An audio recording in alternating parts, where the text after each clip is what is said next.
everyone, I'm Alana Pierce, and welcome to IGN's VR Mechanics 101 presented by Oculus.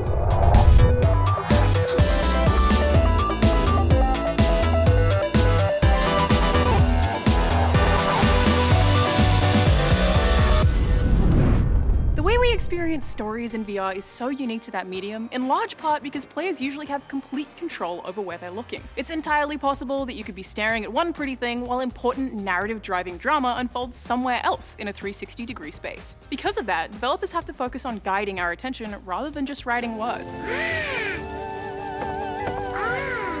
A combination of smart world design, sound design, and visual cues can drive players through 360 degrees of virtual freedom, and different games certainly exercise different approaches. It is growing harder to separate the real from the imagined. Edge of Nowhere is a great example of how to make a traditional video game narrative work in VR. It's a third-person action-adventure that uses a bunch of different techniques to naturally breadcrumb players through a story with a particularly smart use of directional audio. You know where to look because you hear where sound or dialogue is coming from. Ava? Sometimes it actually doubles down on that by putting you in environments that don't have a whole lot to see during dialogue-heavy sequences, like in the cockpit of a plane with nothing but white coming through the windows, distracted from the game's narrative direction, and most probably won't even notice this design choice. In some instances, Edge of Nowhere also features actual cutscenes with a fixed camera. That's pretty uncommon in VR, but works when put in the right places for things players absolutely cannot miss. It's an interesting risk that doesn't really exist for older storytelling mediums. On a completely different note, Alamut is a beautiful, colourful VR film without any spoken dialogue. Instead of having you control the story's protagonist, you act as nothing more than a giant floating camera, an observer in the skies. You can look wherever you wanted, and that's almost encouraged since the environments are so dense and fascinating to look at, but Alamut's purpose is to tell a story. While it doesn't force you to watch the center of the action, and you are actually able to step back to zoom out or lean in to zoom in some cases causing you to miss scenes entirely, the story is pieced together in a way that those choices will only make your experience feel more personal.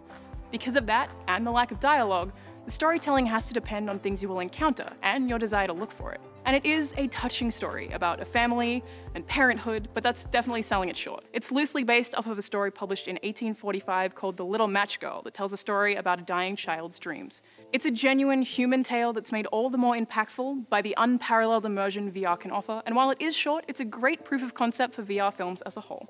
To completely contrast the other two games we've spoken about, let's see how VR tackles comedy with Rick and Morty Virtual Rick-ality. Morty clone, pay attention to me.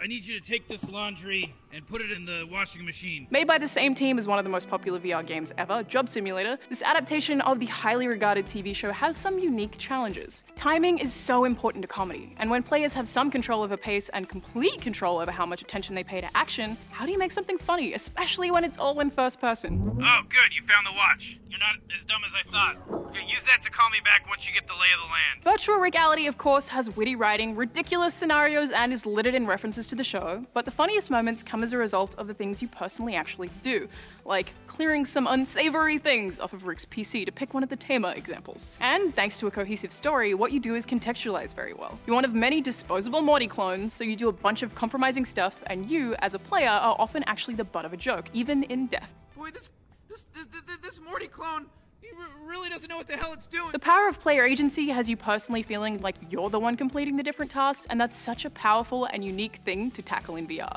Rick and Morty Virtual Rick-ality is a pretty short VR experience, but it's a great example of both how to make VR games funny and how to successfully put franchises people already know and love on new hardware.